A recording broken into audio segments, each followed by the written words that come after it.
Hello everyone. तो ये video आपका क्लास 10 का एग्जाम के लिए है। देखो 2 दिन बचा हुआ है एग्जाम का और ये 10 एमसीक्यू क्वेश्चंस है। यहाँ मैंने ऑप्शंस नहीं लिखा हुआ है, तो आपको ये सारा क्वेश्चन जो है एकदम ट्रिक से, इजी ट्रिक से समझना है और जल्दी से जल्दी हम बना लेंगे। जो ऑप्शंस होगा वो आप चूज कर लो, बट यहाँ हम ट्रिक देने वाले हैं। पहला क्वेश्चन ही देखो, इन सिलेंडर, ठीक है, ये राइट सर्कुलर सिलेंडर है और यहाँ पे जो रेडियस है उसको हाफ कर दिया जाता है और हाइट को डबल कर दिया जाता है। अब कभी भी बात आए अगर रेशियो का, किसी भी चीज के रेशियो का, तो उसका कांस्टेंट टर्म हटा दो। जैसे कि पाई आर स्क्वायर एच, ये वॉल्यूम का फॉर्मूला है, लेकिन आप इस कांस्टेंट को हटाओ क्योंकि रेशियो में कैंसल आउट होने वाला है। तो पहला बात हो जाएगी R one square H one is to R two square H two हो जाएगा। पहला वाला का रेडियस आर वन और हाइट एच वन ले रहे हैं, यही रेशियो हो जाएगा। अब एक बात समझो कि अगर मेरा रेडियस हाफ हुआ है, तो ये अगर मान लो एच स्क्वायर है तो ये मेरा एच बाई टू स्क्वायर होने वाला है। और मेरा हाइट जो है, हाइट जो है वो डबल्ड हुआ है, तो अगर हाइट मेरा एच है तो ये मेरा टू एच होने वाला है। अब ये रेशियो एच स्क्वायर, ये रेशियो क्या हो गया यहाँ पर, एच स्क्वायर एच, और ये एच स्क्वायर बाई फोर, यहाँ पर टू और एच, तो ये और ये कैंसिल, ये और ये कैंसिल, यहां से ये टू टाइम्स। सो 1:1/2 लिखो या फिर 2:1 लिखो, ठीक है। तो इसका जो है यहाँ पर न्यू सिलेंडर बाई, यहाँ करना था ओरिजिनल सिलेंडर। यहाँ हमने क्या किया है, यहाँ ओरिजिनल और न्यू रखा है, तो ये उल्टा हो जाएगा। ये रेशियो है ओरिजिनल और न्यू का, आपको पूछा गया है न्यू और ओरिजिनल का, तो रिवर्स कर दो, न्यू इज टू ओरिजिनल, 1:2 होने वाला। समझ में आ गया बात। अगर ओरिजिनल इज टू न्यू पूछता तो 2:1। अब आ जाते हैं सेकेंड क्वेश्चन पे। In a cylinder the radius is half, same चीज है और ये हाइट जो है वो डबल किया गया है, बट यहाँ पर कर्व्ड सरफेस एरिया पूछा गया है। अब कर्व्ड सरफेस एरिया होता है 2πr(h), तो 2 और पाई को हटाओ, बस r और h का रेशियो सोचो। और यहाँ समझो ना, एक को डबल किया गया और दूसरे को हाफ, तो 2 × 1/2 कैंसल आउट होगा। यानी यहाँ सिंपल सा बात है, रेशियो 1:1 है, और जब रेशियो 1:1 है तो ना न्यू ओरिजिनल, कुछ सोचना नहीं है, घुमाने से भी यही, तो आंसर हमेशा 1:1 रहेगा। समझ में आ गया। अब यहाँ मीन प्रोपोर्शन बिटवीन 12 एंड 108, कभी भी मीन प्रोपोर्शन पूछा जाए, दोनों नंबर को मल्टीप्लाई करो, और स्क्वायर रूट ले लो, काम खत्म हो जाएगा। तो यहाँ 12 है, रहने दो, इसको लिखो 12 × 9, तो 12 और 9। अब 12 × 12 का स्क्वायर रूट तो 12 होगा और 9 का स्क्वायर रूट 3 हो जाएगा, तो 36 है हमारा मीन प्रोपोर्शन। मीन प्रोपोर्शन कभी भी नेगेटिव नहीं होगा क्योंकि प्रोपोर्शन में हम नेगेटिव नंबर्स नहीं देते। कभी भी ऐसा क्वेश्चन है, the nth term of an AP is given by 3n+4। अब कभी भी ऐसा देख लो 3n+4, 5n+4, n के साथ जो मल्टीप्लाइड है ना वही कॉमन डिफरेंस होता है, तो यहाँ कॉमन डिफरेंस हो जाएगा 3। सीधा क्वेश्चन देखना, कॉमन डिफरेंस हो जाएगा 3। कभी अगर ऐसा लिखा हो कि an² प्लस bn और ये है मेरा क्या, sn दिया हो, तो कॉमन डिफरेंस क्या होता है उस टाइम पे, कॉमन डिफरेंस होता है ट्वाइस ऑफ दिस, तो ये हो जाएगा 2a।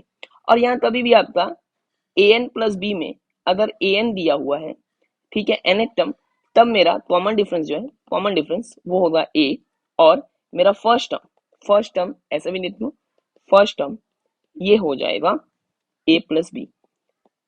एसएन के टर्म में भी, एसएन के केस में भी first term a plus b ही होता है, बस कॉमन डिफरेंस 2a होता है, यहाँ पर कॉमन डिफरेंस a होता है। ये सिंपल सा ट्रिक है, याद रखोगे, एमसीक्यू तुरंत से होगा। अब यहाँ जाओ, 2 points are tossed simultaneously, then the probability of getting at least one head। ध्यान से सोचो, 2 पॉइंट अगर टॉस करते हो तो head tail, tail head, tail tail और हेड टेल आता है, ठीक है। ऐसे भी बहुत लोग लिखते हैं कि इसको पहले लिखा और इसको बाद में, हेड टेल और टेल टेल। अब इस केस में देखो, getting at least one head, तो ये तीनों ऐसा केस है जिसमें एटलीस्ट एक हेड तो आया है ना, कम से कम एक हेड आया है, तो यानी ये हो गया मेरा 3/4। तो देखो 5 क्वेश्चन डन, और अभी नेक्स्ट 5 क्वेश्चन देखेंगे। 10 क्वेश्चन है, सारा ट्रिक से समझने वाले हैं, एमसीक्यू तुरंत होने वाला है। तो चलो इस क्वेश्चन को देख लेते हैं। 2 points are tossed simultaneously and the probability of getting 7 as a sum of outcomes ठीक है, sum of the outcomes on faces भी बोल सकता है, sum of the numbers on faces भी बोला जा सकता है इस क्वेश्चन में, ठीक है ना। तो ऐसा कभी भी आए तो आप 2 पॉइंट्स अगर टॉस्ड होता है तो डिनोमिनेटर में आप लिख लो 36 और सम कितना बोला गया है उसके हिसाब से हम यहाँ पे नंबर देंगे, ठीक है। तो अब सम का भी समझो, ये मैं जो बता रहा हूं ना ये बस 7 के लिए नहीं, ये पूरा आप समझ जाओगे कि कुछ भी दे दे यहाँ पे 7 के जगह कोई भी नंबर दे देगा, आप बता सकते हो कैसे, वो क्या ट्रिक है। ऐसा नंबर निकलो 2 3 4 5 6 7, ठीक है, 8 9 10 11 एंड 12। अब एक बात समझो, कभी भी 2 से कम हो नहीं सकता और 12 से ज्यादा हो नहीं सकता जब दो डाइस थ्रो कर रहे हो। और यहां से लिखना शुरू करो 1 2 3 4 5 6 और इसके बाद वापस आ जाओ। कहां से वापस आना है ये अगर याद रखना है, सिंपल सा ऐसा है, क्योंकि 6 फेसेस ही होता है ना डाइस में, तो 6 के बाद वापस आना है।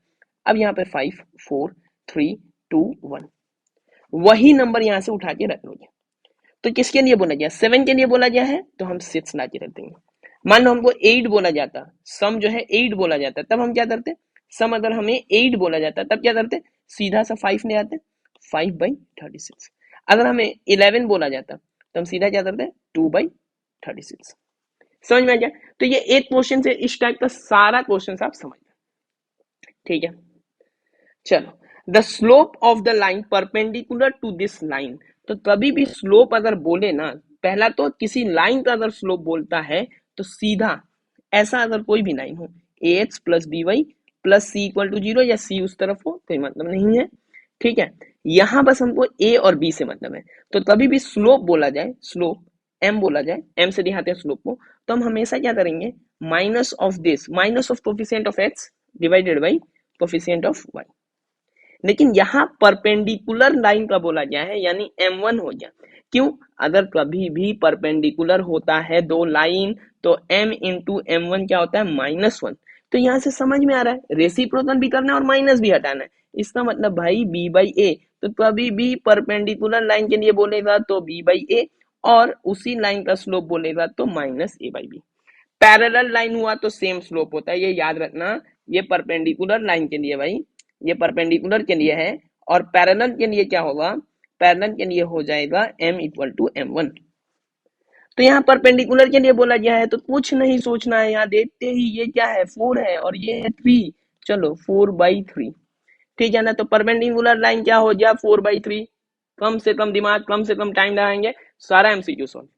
और ये पूरा जो ये है ना, ये जो हम सॉल्व कर रहे हैं इसका नोट्स आपको मिल जाएगा हमारे ऐप पे, ऐप का लिंक डिस्क्रिप्शन में, वहां से आप ऐप डाउनलोड कर सकते हो। प्ले स्टोर पे भी मैथमेटिकल अड्डा का ऐप है। अब इस क्वेश्चन को देते हैं, if one end of the diameter of a circle is 2,3।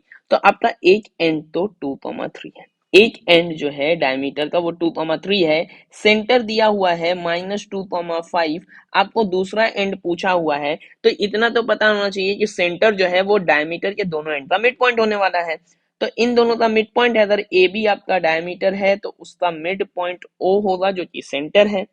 और यहाँ अगर हम x, y रखते हैं तो मिड पॉइंट का जो फॉर्मूला है वो क्या है कि इन दोनों को ऐड करना है, 2 से डिवाइड करना है, तो मिड पॉइंट मिल जाएगा। तो x प्लस 2/2 वो होने वाला है आपका -2, और y प्लस 3/2 वो होने वाला है आपका 5।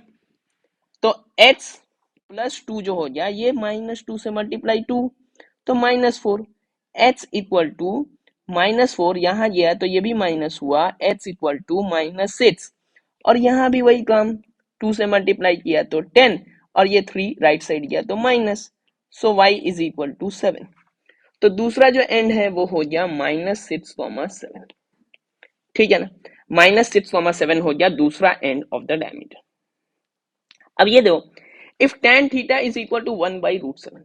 लास्ट ईयर मैंने इस पे एक ट्रिक डाला था, बट अब उस पे भी लगभग 25 के व्यूज है। बट ये वो जो ट्रिक है ना, ये जो ट्रिक मैंने इस ईयर बनाया है ये उससे भी इजी। क्या करना है, tan थीटा है ना, tan थीटा को आप लिख लो सेक थीटा, ये इसी क्वेश्चन में sec theta by cosec theta. अब tan थीटा को जब आप sec theta by cosec theta लिखते हैं और यहाँ पर है आपका 1/√7, तो इसको देखते ही आप कोसेक थीटा को √7 और सेक थीटा को 1 समझो, स्क्वायर कर दो, तो सेक स्क्वायर थीटा के लिए 1 और कोसेक स्क्वायर थीटा के लिए 7 लिख दो और अब आराम से इस पे डाल दो। तो 7 माइनस 1 डिवाइडेड बाई 7 प्लस 1, आराम से ऐसा वैल्यू लो और डाल दो। तो ये हो गया 6/8 जो कि है 3/4। एकदम आराम से, इतना आसानी से ये क्वेश्चन बने।